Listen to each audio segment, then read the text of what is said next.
Good afternoon. This is Alan. Who's on the line? This is Tamara. I take it you're not in the building. No, tomorrow's joining. Nope, not in the building. I'm at home today. Very good. Hi, this is Chris. How are you? Doing well, thank you. All right. I think we have, we briefly spoke a moment ago with people from OSAA and the AD, I think he said from Summit High School, if I remember correctly. You guys still there? Alan, I'm here. This is Brad Garrett. Alan, yeah, Gabe Pagano over at Summit. Great. Thanks for joining us. Here in the room, I'll call this a subcommittee meeting to order. This is Alan Contreras. Here in the room with me, Trent Danowski, acting interim adjunct temporary director, whatever his title is, and our legal counsel, Raul, has joined us also. So we have added, for those of you who are commission members, we have added one item to the end that will be an executive session item for advice of counsel. To chat with Raul. At that point, we will bring the rest of the meeting to a close. But other than that, we're just going to go through the three items that Trent has on the agenda, and I'll ask him to sort of summarize where we're going to go with that at this point. Sure. Thank you. So we will just proceed in the agenda order. I know we have guests to this meeting who have time constraints and need to do other things at 4 o'clock today, so I want to try and be mindful of that as well. So we will start with the TSP discussion of rules violations during or after school athletic events. Commissioner Contreras has provided the group with draft language of potential concept rules, OARs, that we will discuss.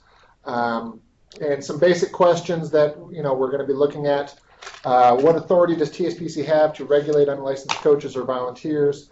And should licensed educators be held accountable when working with unlicensed coaches or volunteers? And then there's a hypothetical on our agenda as well, which reads, what would happen in a scenario where a head coach does not hold a TSPC license, but an assistant coach on the team does hold licensure? So that's kind of the broad overview of what we're going to be talking about.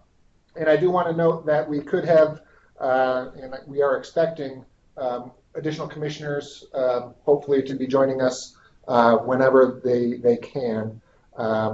Just want to make a note of that, either in person or virtually. I do expect at least 1 or 2 more. In fact, Liliana's coming in right now. So, oops. There we go, I think. So, with that, Alan, would you like to Sure. kick us off with that discussion? Sure. We've been chatting off and on for the last year about how to deal with cases in which the problematic activity that results in harm to a student either involves solely or partly a person who is not a licensed educator. And the questions have come up, since we only have the ability to regulate licensed educators, what's the best way to deal with these situations in order to prevent harm to students and take effective action after such harm has occurred? So I drafted some ideas last April, and Trent and I had a very useful meeting with a number of the staff from the Oregon School Activities Association in early July, and got some good feedback from them. I think they came to an understanding of what some of our goals were, and we learned quite a bit about some of the technical aspects of what they do and what they don't do. For example, I did not realize that they don't have any activities or oversight function with middle schools. They only work with high school. So there are things like that.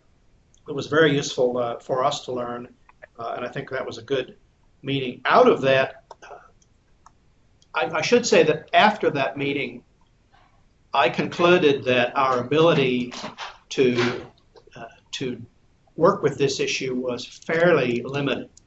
and there were some things we could do. There's a fair amount of stuff we cannot do. I don't think we have authority to regulate unlicensed coaches or volunteers directly, but I do think, in addition to the scenario you have in front of you, I encountered a scenario this past year when I was at a meeting, and I happened to be sitting next to a volunteer coach from a school district on the coast who happens to be a school board member. So you can add that layer of complexity to a situation in which the supervising person is far from clear from our point of view as we grind through these issues. So with all of that in mind, and there's also, we've had a number of cases in which it was a little bit obscure as to what was normal physical contact going on in a athletics setting, and we ended up using our own judgment about that, which worked okay. But I thought perhaps it would be useful to have some kind of language in the OARs about that. So I drafted some possible language at the tail end of the 0040 section on a gross neglect of duty. And I need to mention that I made an error in there. There is a typo in the new language I put in that I called Section V. It actually refers internally to Section V when it should refer to Section W. So I just wanted, you might scribble that on your copy. So I drafted those last four short sections with the idea that that would give us something to talk about. And then I also drafted a very short statement dealing with the physical contact issue, which does not really belong in the same section. I put it in the definitions section. I would be interested in hearing from any of you at this point about your thoughts about the language that I've drafted, or if you have other ideas about what direction we ought to go with this.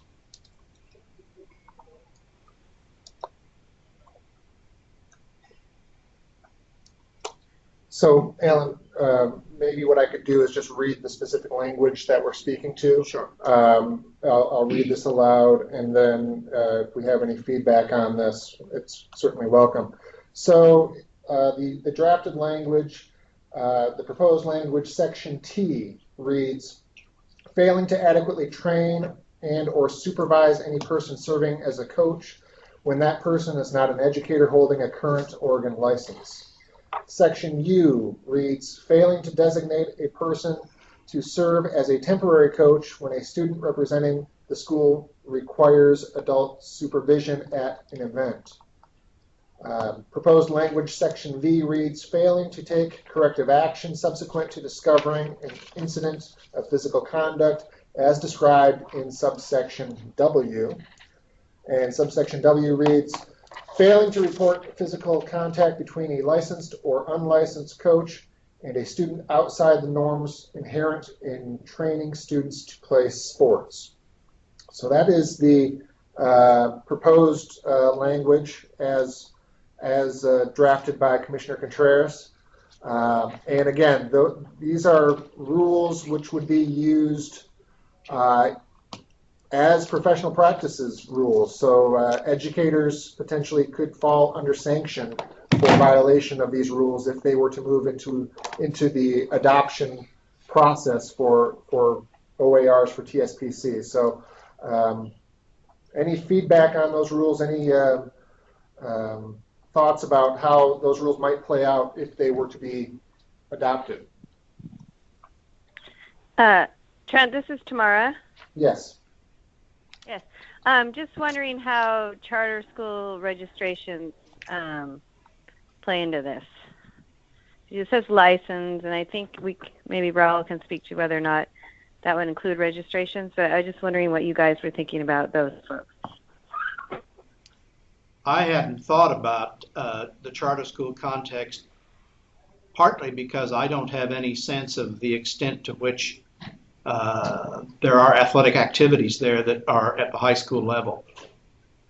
And one of the things that I can add, Tamara, in response to your question is generally if If there's a question about the need for a rule, one of the things I would be asking the commissioner or anybody who's wanting to provide input into the rule is what is the purpose of the rule so that we can determine what the appropriate language would be. So if in fact there's determined to be a need to address this conduct not only in the public schools but also in the charter schools that are sponsored by school districts, then certainly the language can be modified accordingly. So I suppose I would just kind of set that off to the side if indeed that is considered to be part of the need for this proposed rule or the language.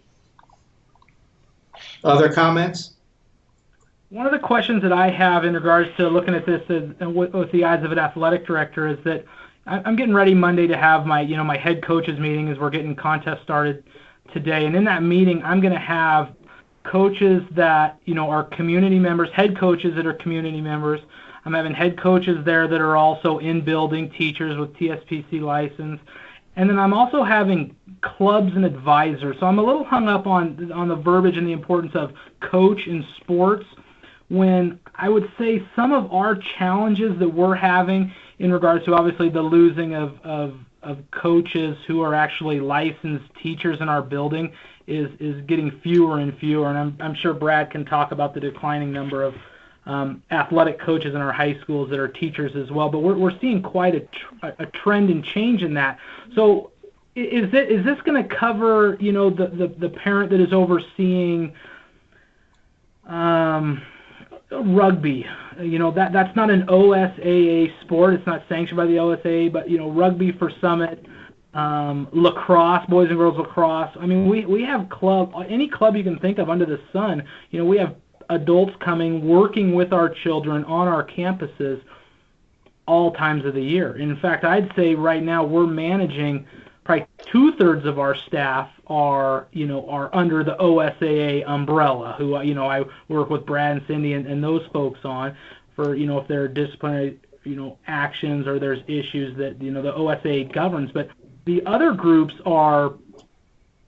they're kind of free flyers, and we don't have, and so I wonder if the language applies to those folks as well. This is Alan. I think I can answer in part your question and in part Raul's question about what is in my head about what I'm looking for here, and that is some of the cases that have been the most problematic for us are situations in which the school was expecting a teacher, a licensed teacher, to behave as though they had certain supervisory or administrative functions, when in fact their license doesn't cover that kind of thing.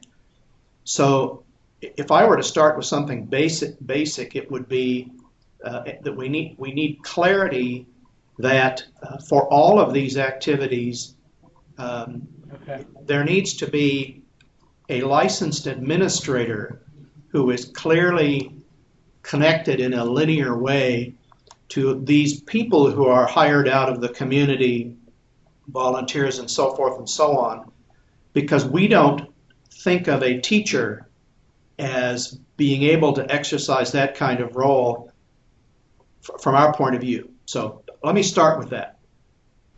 So what I would say then is that the licensed teacher that is supposed to be paired with that club or that group that's meeting in our school or outside of our school or traveling is very loosely connected. And again, I'm not going to speak for everybody, but I would say it's not a great union of supervision and of oversight and of mentoring or any of that. I say, when push comes to shove, okay, who's the teacher that's going to sit in then on that meeting when there's disciplinary actions with a water polo coach or somebody outside of our OSAA or our teacher? You're going to have an administrator in there, and then an athletic director, obviously, if there were those issues. I'm more concerned about situations in which the person who is having the daily interaction with the students is not a licensed educator. Who is responsible to us for things that go wrong in that setting?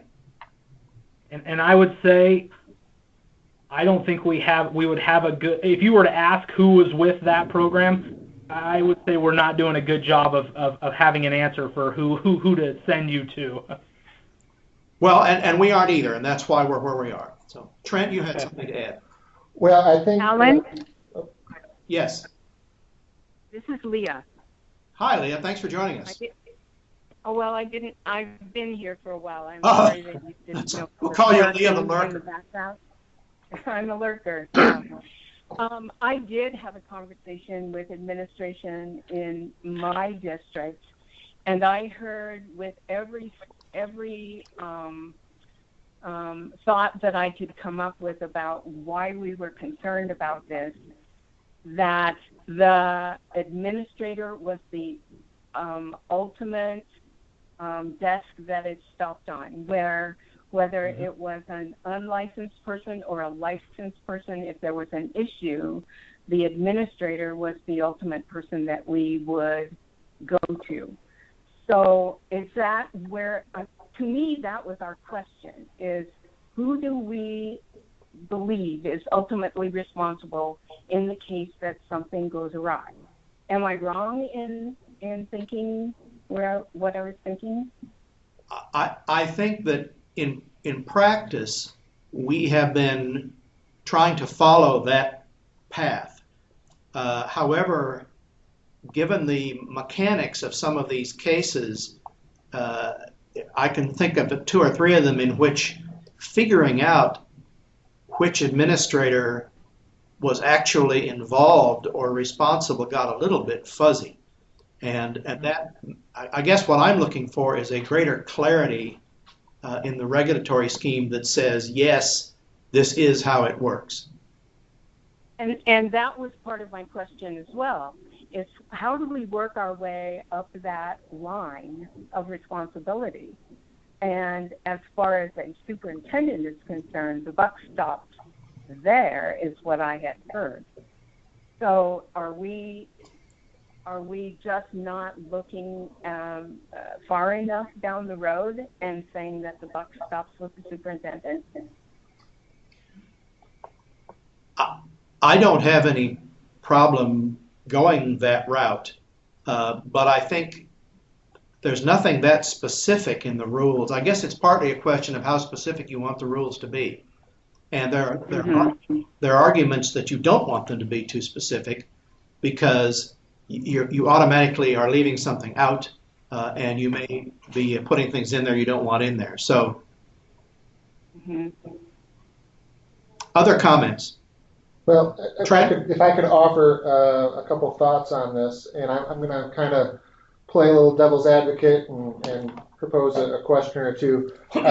What I was hearing from Gabe, and Gabe, thank you so much for offering your comments on this, was that when it comes to at least club sports and perhaps, and Gabe might be able to clarify this, maybe even the majority of sporting events, the presence of a licensed educator is becoming less and less. Maybe that's kind of how I understood his comments. The presence of a licensed educator at those events may not be as prevalent as we would like. But so I guess that's where I want to start is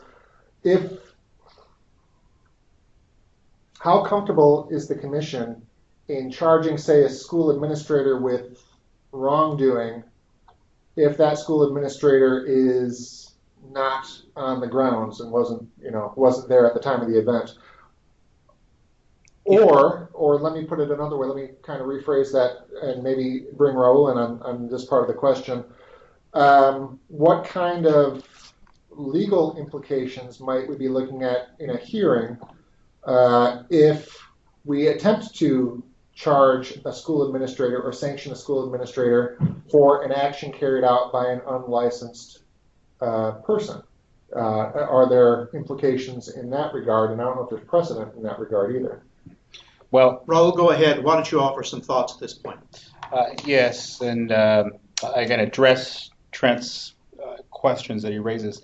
And one of the things that I was just thinking over in terms of looking at the draft language is that it's not just the commission that may be the depository of the rules that regulate this conduct. One of the questions I would have is, do specific school districts have policies in place that address this type of situation that are more specific, that provide the answers to the question of who is responsible? Certainly within a district that might have a superintendent, deputy superintendent, or principals and vice principals, and their duties might be split, the commission's rules might say one thing, but specific district policies might say something more specific. And so to the extent that the commission charges an individual with failing to perform some duty, to some extent, it is bringing up the commission's rules. And another extent, it's bringing up school district specific policies that individual must follow. So that's a question that might have different answers depending on which school district you're talking about. And then also to address the point of who's responsible, as it stands now, the commission does have some rules in place specifically for administrators in reference to management of the district staff, and also regarding human relations. And so if you use those rules in conjunction with specific district policies, you may find that perhaps you have achieved the goal of reaching that conduct, or at least making sure that someone is accountable. So that would be something that I would be looking at. And then to address the last point that Trent had brought up, how do you hold someone accountable who may not have been on the grounds and witnessed it? That does certainly increase the level of complexity and the burden on the commission to be able to establish that there was notice of the individual that something occurred and that they should be held accountable. So that kind of a scenario certainly would be the most challenging. Well, this is one of the issues that always comes to my mind when I look at the current rules, is they generally talk about the responsibility of administrators for employees, staff, other licensed professionals. Most of what we're talking about here that's the problem zone is people who are volunteers or barely, or if they're employees, they're just on a miniature contract of some sort. But a lot of them, particularly in small districts, are going to be volunteers. And I suppose ultimately this superintendent or principal is responsible for everything that goes on in the district. I'm just a little concerned that these people who are not part of the normal staff aren't mentioned specifically. Other comments or thoughts from out there? So I have a couple of thoughts, Alan. Thank you. Well, first, I have a question for Raul. So Raul, based on your last comment, if a district does not have policies in place that specifically target management of non-licensed individuals, does that make a case for an administrator more difficult or have no impact? Well, ultimately, it's going to depend on your fact pattern, but I guess I'll answer it this way. If you do have district policies, those policies are going to be generally more specific than what the commission rules cover. So the absence of a policy would certainly make it more difficult for the commission to reach that conduct and hold that person accountable. Okay. And I guess the second question that I have is, when the commission sanctions teachers for behaviors, we don't typically sanction administrators, but what we're talking about is when non-licensed individuals engage in behaviors that would be sanctioned if they were licensed. We're moving towards an administrator. So I guess my question is, why is the burden greater on the administrator for a non-licensed person compared to a license, or am I just reading that wrong?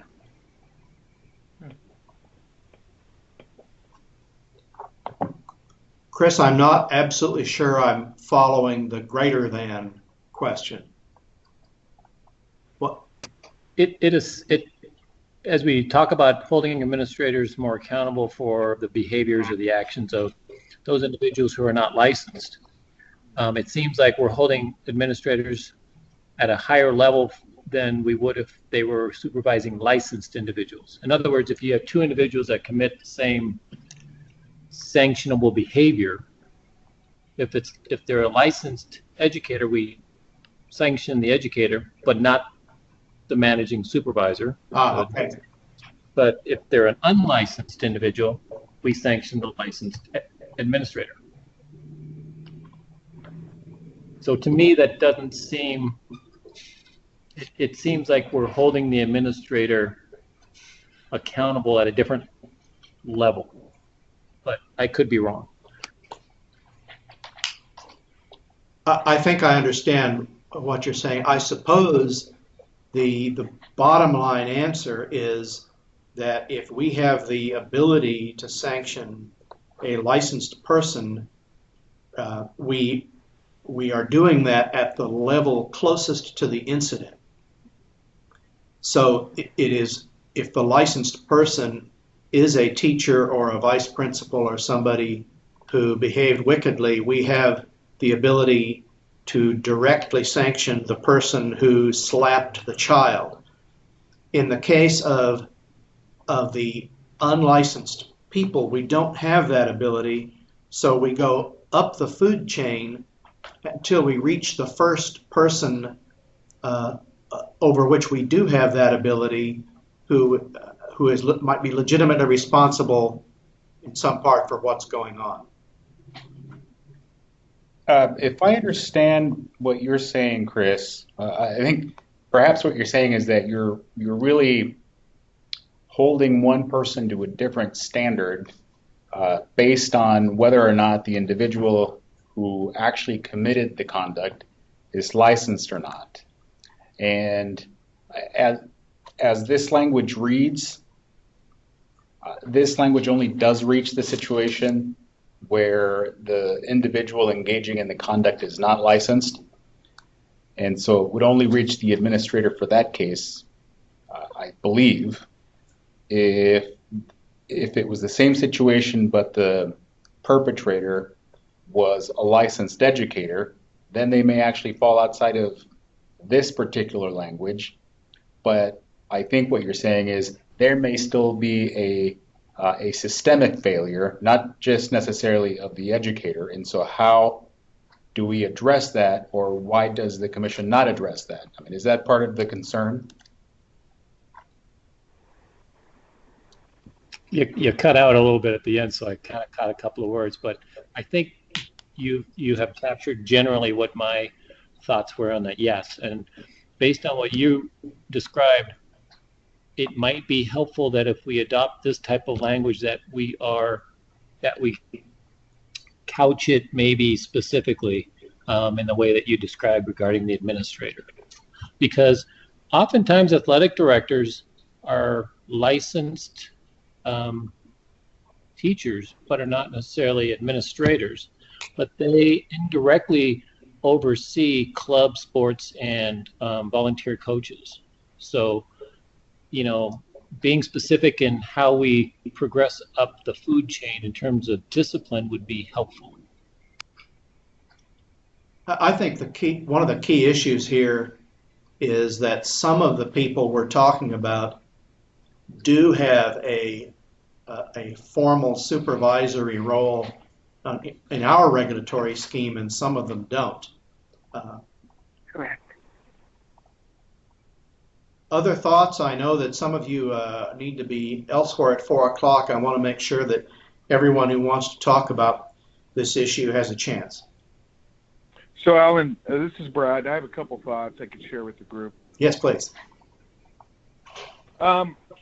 and this is along the exact same lines as Gabe, not for the sake of repeating it, but I had taken some notes beforehand and thought I should get this out, and maybe this is a little different twist on it, but, the language, the the TUVW language in that section, specifically T, I think, it seems like that might be a little problematic in situations where programs are really loosely affiliated with the school, I guess. But they are connected in maybe the most minimal way, but they get into some type of issue. Right. And I would tell you, at least in my estimation of dealing with our member schools, that these types of programs oftentimes don't get the same type of attention as those programs that are under the OSA umbrella. And specifically, that there's an easy rationale on why that is true, and that is because obviously as agreeing to be a member of the association, we have the ability to sanction you, to fine you, for example, with having your coaches not meet certain certification requirements. We have a lever there that says these coaches are going to do these things. And so sometimes I would probably think that those types of paths get more attention than this really loosely affiliated lacrosse team, rugby team, or for that matter, it could even be an OSA sanctioned activity like wrestling that is a club sport that's being managed by a group of parents and representing that member school. But I'm telling you, those affiliations sometimes are hanging by a thread, basically. So that one seems like it could be a little problematic. The other comment I would have is that, just to remind the group, physical contact between coaches, players occurs every single day in all OSA sports. And certainly I would tell you that one of my concerns would be the degree of that contact and how the patron, the parent, the guardian, whoever is, whatever their perception is of what is acceptable and what is not. But, codifying something in that area, and I understand exactly why you're considering it and why it should be debated.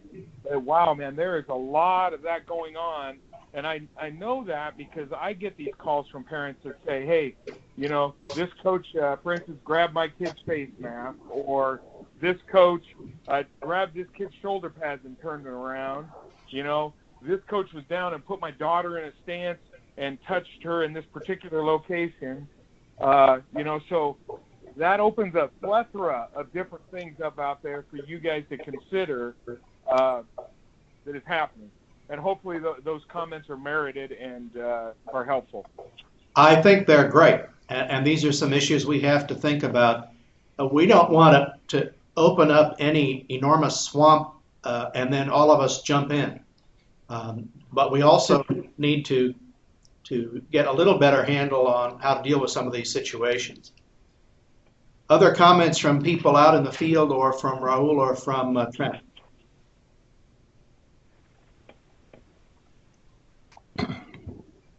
So this is Chris, and I think that the bottom line for us is the protection of students when they come to our schools and they interact with adults that represent themselves as however loosely associated they are with the school. I think that our obligation is to provide students with a safe learning environment, and that includes athletics or sports or club sports if that's loosely associated with the school. The physical contact that we have seen has not been physical contact that would be contextual within the sport, but rather it was an adult with a child, like grabbing the face mask type behavior. We've seen that, and I don't, I think in the NFL, and I think maybe in college it's acceptable, but when you're dealing with K-12 education and minors, if we're really looking at educating youth, I'm not sure that type of physical contact aligns well with the message of educating youth. So being a former coach, I know that there's going to be physical contact for a number of different reasons. I think the physical contact that would be unacceptable on the playing field would be equally unacceptable in the classroom. That's kind of my take on that. Alan, I would follow up with Chris's comment and say, certainly, I think he's right on board with that. Certainly, also with the OSAA, health and safety of our student athletes is the number one priority for all of us. And Chris, I would agree with you. Grabbing a kid's face mask, by the way, isn't appropriate really at any level of play, even though it happens. And I just sometimes I think about this, as long as it's defined in those parameters, I think that's super solid type language that makes sense for the kids that go to member schools, at least the OSA represents. Because I think there is this gray area that we're kind of talking about, I think probably one of the conversations that districts are having, and I know some districts in the Central Oregon area are having, is it better off for us just to cut ties with these non-sanctioned, clubs and people that are coming in? Is it safer for us to not be associated, to not know maybe that we have the full control over those clubs with certain things happening in the media coming forth? I think, there are some districts that are probably contemplating washing their hands completely of different clubs and activities, and then sticking with just the OSAA Foundation sports, which is good and bad. That I don't have an answer for. Do you cut? Then you're pushing your kids out to people in the community that you really don't have any oversight on, and that's even as a parent even scarier. So a district washes their hands of a club, or they try and oversee them as much as possible with as much hands-on and as much guidance and training and certification. But I think districts are starting to have that conversation. How bad can it get, and are we willing to face those lawsuits or big challenges that could come with some of these issues that I'm sure you see and read all the time? And of course, in a lot of districts, if you don't do something in the context of the school, the community has no way to do it at all. And I think we need to keep that in mind too. We don't want to create a situation in which in our smaller communities there is even less going on than there is now. I don't have any more to add on this today. I have talked to some other people about it in the meantime. I think what I promised the commission is that if we wanted to do any proposed rules, we would bring those in November.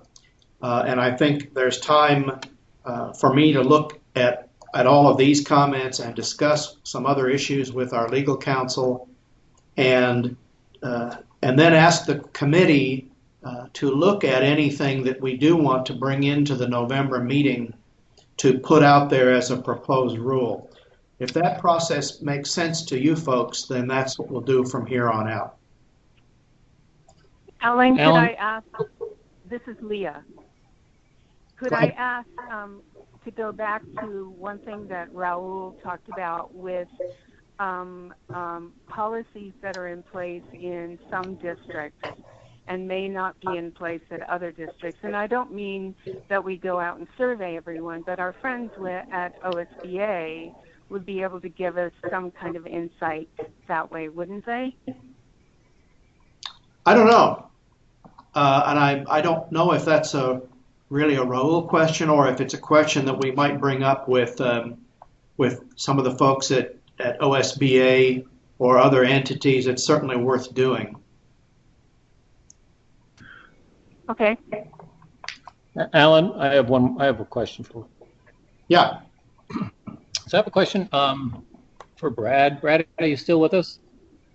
Yes, sir, I am. Would you be at all interested in maybe making some suggestions? Well, first of all, let's back the truck up a bit. If OSAA has an interest in this, would you be able to or interested in making some suggestions before the commission regarding language that would help sort of increase the level of oversight that the commission can provide on behalf of students' welfare? Yeah, I'm certain that we would be happy to assist any way we could.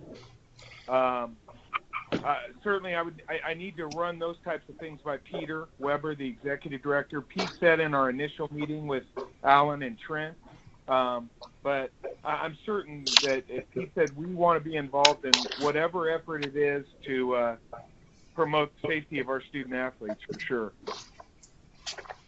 Thank you. Yeah, because I would be interested to see what the OSAA would have as far as language that the commission could consider, because I agree with you about particular section T, and that's maybe a slippery slope. So it would be, I think, a great opportunity for November's meeting, if and that might be too short of a timeline, but to see some OSAA sort of recommendations for language regarding this issue that we could do, that we could implement as a commission, if that's possible. We would be happy to help. We just, Alan, if you or Trent would email over that request to me, exactly what you would like, and copy Peter, that would be great. We will do that. I think before we do that, Trent and I will discuss with Chris Kuka, who's here on the line, and with Heidi Sipe, and with the other co-director, Elizabeth, who's not here today, what is already on the November agenda. I think ideally it would be great if we could have OSAA come and say a little bit in November, because we then have another meeting in January coming up fairly quickly after that. If we wanted to wait, we don't want to push this out so far that it gets to be next summer and a 5-month gap. So let's check on the agenda. We'll get back to you. Yeah, certainly. Just let us know. You have our contact information. We're happy to assist. Is there anything else on this agenda item before we move on to Oregon House Bill 3351? Raul, did you want to do anything else on this item before we move on? No, thank you. Thank you very much for your insight here. We're going to move on from this item. Thank you to those of you who joined us. If you're so excited about our agenda that you'd like to stay on for a couple of items, that's okay, but I suspect we can say goodbye and thank you. Yeah, I appreciate the offer, but I'll be headed out. You guys have a great weekend. Take care. The rest of the committee, I don't think we're going to take a huge amount of time here on the next two items. Trent, if you're ready to chat about House Bill 3351, I'm going to hand it off to you. Absolutely. Thank you. I'm going to go ahead and try and pull this up for anybody who is watching or viewing the screen here.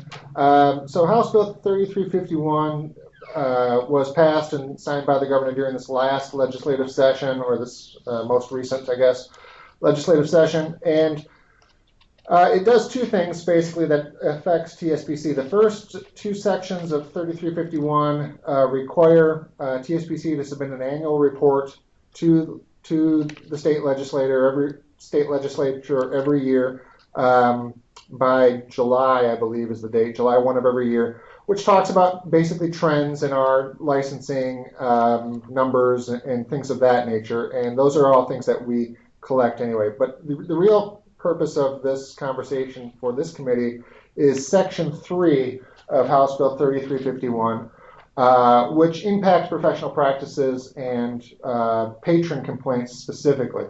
And I'm just going to read Section 3 verbatim out of the bill and then get into why I wanted to bring it to everybody's attention.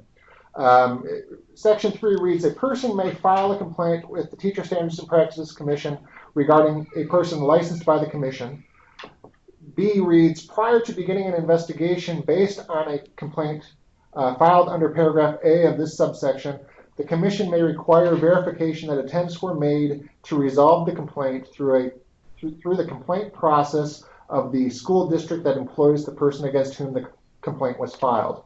Section C reads, after receiving sufficient verification as provided by paragraph B of this subsection, the Commission shall promptly undertake an investigation upon receipt of a complaint or information. So, to kind of paraphrase that, what this bill or this section of the bill allows the Commission to do, what it authorizes the Commission to do, is basically require that patron complaints submit verification that they have attempted to resolve their complaint through the employing school district prior to TSPC taking up a full investigation, in short. So I can tell you that I've already met with the professional practices team here in the agency about this, and we've begun the initial process of talking this through, how this might look as when it's being implemented. I should really quickly throw in here that this bill does not take effect until January 1st of 2018.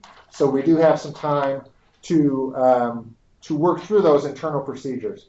But in terms of the process that's being discussed right now as an internal procedure process, in short, the way it might look is the way we're discussing it, I suppose, is that a patron complaint would be received by the agency. And if it is a complaint, as many of them are, which is very obviously perhaps blatantly an employment issue or something along those lines, that complaint can be referred to my desk, and I can sign off on that complaint as one that we would send back to the patron and say, please resubmit this complaint with verification that you've tried to resolve this through the employing school district. And then we would basically not take any action on that complaint until they resubmitted it with verification that the patron has tried to resolve it through the employing school district. Let me look at my notes really quick before I open it up for any comments or questions. One thing that I want to be careful of, and one thing that I know maybe some of you are thinking out there, is I have no intention of abdicating this agency's responsibility or this commission's responsibility to student safety. So a patron complaint which is blatantly obviously talking about threat to student safety or student harm, we certainly would not send that back and say, go deal with the district first before you submit it to us. We would certainly take those on immediately. But otherwise, outside of those types of complaints, patron complaints would be subject to submitting verification that they've attempted to resolve it through the district. And I'm going to go ahead and stop and see what kind of questions, comments, or concerns I might have raised with those comments or those statements. Questions or comments on 3351? Trent, has there been a conversation about how these types of cases would be tracked? How they would be tracked? Right now, we would, that conversation hasn't really fully developed, but our tracking systems overall, when it comes to professional practices at this point, are typically very basic, an Excel spreadsheet or something along those lines. So it would be something similar until a more complex tracking system is created for the agency, something we hope to have done through our hope to be soon employed technology person. Chris, this is Alan. Are you asking how we track a situation in which the complaint has been sent back, or what? I didn't quite get that. I guess, to be blunt, I don't want the commission to be I don't want this to be an opportunity for the commission to just stiff arm a patron complaint. I mean, no, have you checked with the district? Okay, go back to your district. And then it's almost like the way this is written, we're done.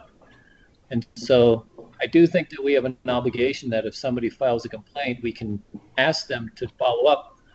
Have you worked with the district? But it's not clear to me whether it's their TSPC's responsibility to follow up on that directive, because based on the way that this bill is written, the complaint is issued, TSPC takes action, and the action that TSPC takes is, did you work with the district? But then it's unclear about what happens next. This is Alan. My guess is that a fair number of the complaints that come in are not things that on which the district is really, the district may be doing something about it, but if it's a freestanding violation of our rules that only we can deal with, there's not a reason for us to send something like that back. And likewise, Trent mentioned sort of live cases involving ongoing harm to students. I can't imagine anything like that would be sat on for a month while you wait for somebody to ask the principal about it. So we may need to fine-tune the language a little bit there, but there are going to be some that don't go to the district and probably shouldn't. There are going to be some that are about the district. That a complaint against the superintendent on certain kinds of issues, I don't think necessarily needs to go back to the district unless you're going to say, have you complained to the school board? Right, but so since this is a new sort of requirement for the agency, I think it is the onus of the agency to, if we do send them back, to have some sort of follow-up to document what happens with this case. Well, yeah, there needs to be an alarm clock on it that we don't say 2 years later, oh yeah, what happened to that? I mean, we need something like a 60-day buzzer. What I don't want to have the commission do is, if in place in a position of an audit, if the auditor says, what about these cases where you return them back and ask the complainant to review or work with the district, what are the outcomes of that? And for the agency to say, well, we don't know. Right. That would not be good. Hi, this is Liliana. Can you hear me? Yes. Okay. Well, I hope everybody had a good summer. Sorry, I wanted to say that. But I was thinking about what Chris said and what everybody says, and is there, for example, maybe what we can do is require the district to send us like a report or something on how they handle the situation or what they did, after the complaint, or is this something that is already included there? Do you see what I mean? The way I've interpreted this and the way the staff here at the agency have kind of been thinking about this is that if this, let me rephrase, when a complaint goes to an employing school district, that school district will conduct whatever types of investigations they need to do, and then inform the person, usually via a letter of some sort or some type of written correspondence, that investigation was completed and here's the outcome, whether it be no action or they've actually done something as a response to the complaint. And what our thought is that's the only verification we would require, is that, just provide a written correspondence that shows that the district has had an opportunity to review this. And even if they want to resubmit because the district took no action and the patron felt they really should have taken action, that meets the requirements of this bill. So if the patron complains and says, look, I worked with the district, they said, they said they're not going to do anything about it, now I'm bringing it to you. Technically, they've tried to resolve it with the district, and now it's on us as TSPC to investigate it on our end. So that's kind of how we've been approaching it internally. Other thoughts or comments on this? I don't know if that answered the question or not, now that I think about it, but I hope it did. Yeah, no, it did. Thank you. Okay, great. I do have something to add, and hopefully it addresses one of the points that Chris was bringing up, because one of the concerns that you might have is that if you're asking a patron to provide documentation about something, and Alan mentioned that there's a 60-day clock, and that all can work perfectly well, but it means that you're potentially adding 60 days to an investigation. So I think that does need to be considered. And one of the specifics of the bill is that the commission does not have to require the documentation. So it's discretionary, which doesn't mean that the commission can arbitrarily do so in some cases and not in others. So I think developing some standards or criteria of what's going to drive the request for verification would be helpful. Certainly identifying the number of cases that might even fall under this this bill would be helpful as well.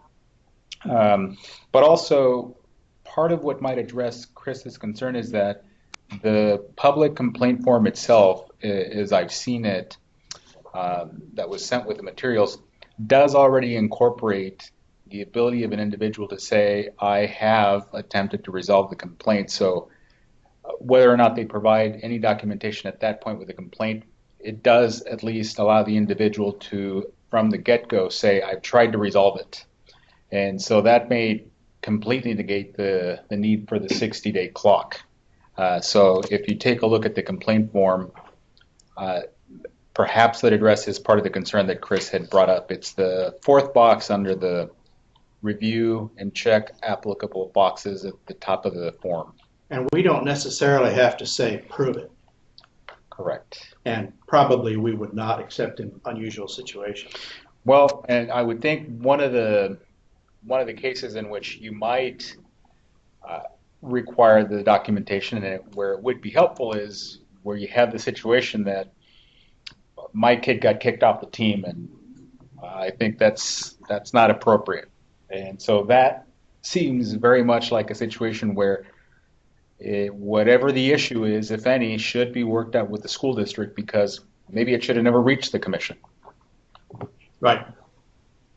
And those are exactly the types of cases that the legislators were, I think, targeting with this legislation. I think they thankfully listened to Monica and myself, and they wrote this legislation for that very purpose. So our investigators do not necessarily need to be taking up their time on a case where it's, hey, my kid was not playing in the big game, so I'm going to file a complaint against educator X and try and ruin their reputation.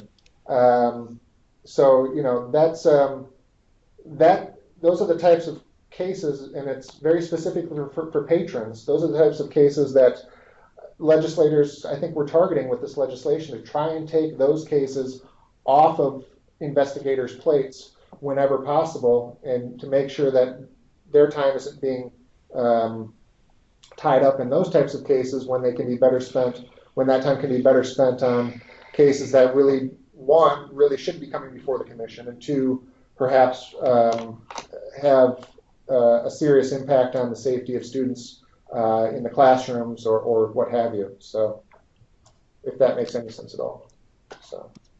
Other thoughts or comments on this bill or the complaint form, which really kind of goes along with it? I have a question for Raul. He's right here. And just remember, we're in public session. Go ahead.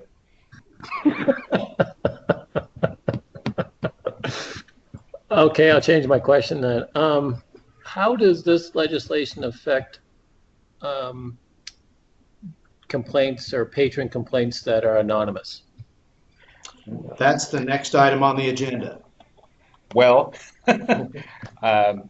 which we're now on. Okay. Go. You want to introduce that then? Keep talking. This is Tamara. Just before, I'm sorry to interrupt, but just before we leave this issue, I just want to make sure everyone understands that because of the timing of the legislation, we proposed out a rule at the last meeting that basically mimics what's in statute, and then that will be adopted in November. So if the commission wants, I can't remember, Trent, if this is its own agenda item on the November commission meeting, but you will be considering adopting a rule around this area in November. Yeah, thank you, Tamara. Make sure. Yeah, it's one that I want to add. It's not on the agenda right now, but it's something that I've been thinking about over the past couple of days that we need to get on the agenda to make sure it is its own top item. Great. Okay, thank you. Okay, so to address Chris's question, so this bill doesn't appear to eliminate the ability of an individual to file an anonymous complaint. So that's going to be there. What I think happens, though, is that it does provide the commission with a little bit more flexibility in terms of, remember the standards that I talked about earlier? If you develop certain standards in terms of what kind of complaint you're going to want to have verification about, that may help with those anonymous complaints. So if you do get the anonymous complaint that the coach is being unfair, that might be one where there's nowhere to go and there's not a whole lot for the commission to do. And the bill does provide that after you receive the verification that you initiate the complaint. If there's no verification at all and there is no way for you to track it down, we'll need to consider enough. I can advise the commission separately on this, but we'll need to look at what the best way is to deal with those types of cases if they in fact fall into that basket. Thank you. I think we are now in the agenda item called anonymous patron complaints. And Trent, what else do you want to? You have a survey on that, among other things. Right, and I'll pull it up. And the survey was through NASDAQ. I'm trying to find, I got so many windows opened up here. It was a survey that I requested NASDAQ do on our behalf. And basically it's just to provide context, nothing more, nothing less, for this discussion of anonymous complaints and to look at how other state agencies handle anonymous complaints and if they even accept anonymous complaints.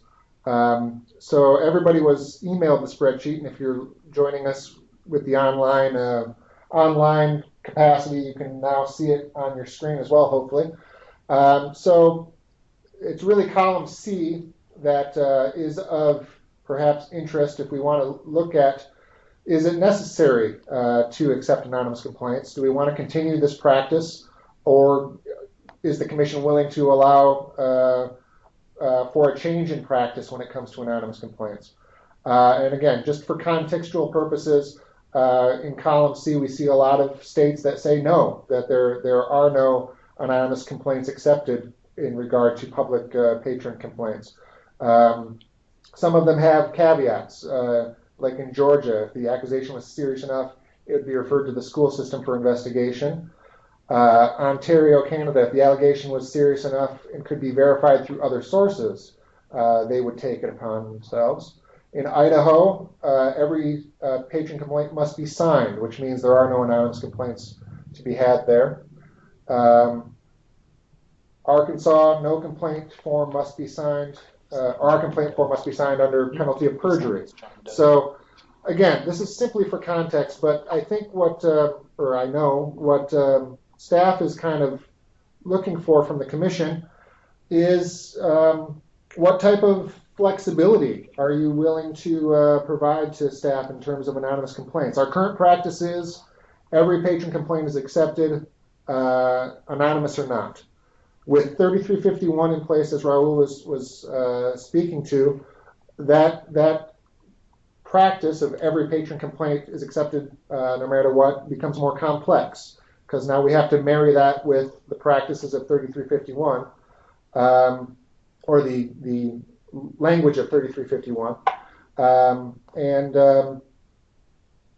Yeah, so I think I've talked myself into a stopping point. You have been captured by a squad of your own parentheses. Exactly.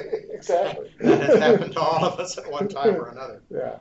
I know that in the past, one of the discussions that the entire commission has had and that this committee has had is that if we were ever to split complaints into things we would take anonymously and things we would not, the most obvious cut line would be that we would always accept an anonymous complaint if it alleged harm to a student, and that would be one category that would always be allowed in, and that complaints that did not refer to actual or potential harm to a student might legitimately go into a different category and go through a different kind of screen.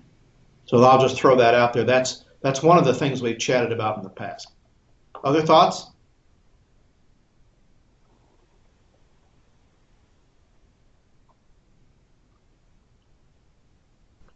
Oh, you're out there. Alan, I would agree. I think that some anonymous complaints should be investigated, while some others could probably be disregarded. And I think that it might be helpful for staff to make some recommendations as far as their experience, which anonymous complaint types would lend themselves to an investigation, which ones wouldn't.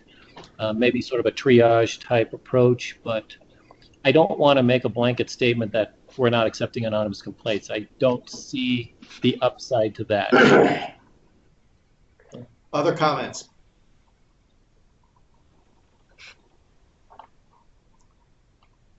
It may be the best thing to do at this point is to ask the staff to develop some recommendations and some possible approaches for us to chew on either before or at the November meeting or both. And so unless people want to chat about this more at this time, I will ask Trent to do that. And he's nodding his head. Yes. I'm sorry. I was writing. I apologize. I Nonverbal cues on a phone conference call are not effective. I apologize. I usually make loud noises. I slipped up this time. So I will, let me rephrase. We, the professional practices team, will be meeting again on this topic, and we will have a more focused conversation at that upcoming meeting regarding recommendations for anonymous complaints, when to and when to not accept them, perhaps. And so on and so forth. But the general consensus I'm receiving from the committee is that there will be no blanket statement that TSPC will no longer accept anonymous complaints. Is that an accurate statement? So TSPC will be accepting anonymous complaints in certain circumstances. Yes, and okay. we will look forward to reading your recommendations on that. Okay, thank you. I just want to make that very clear. All right, great. We have only one other item on the agenda which was added at the last minute, and that is advice of counsel. Is there anything else we need to do that anyone wants to do in the public session before we go into executive session? I'll just mention, just in case there are any of our other guests still floating out there, that only commission members and staff are going to be in the executive session unless there's any news media who are quietly enjoying our session today. Anything else we need to do in public session?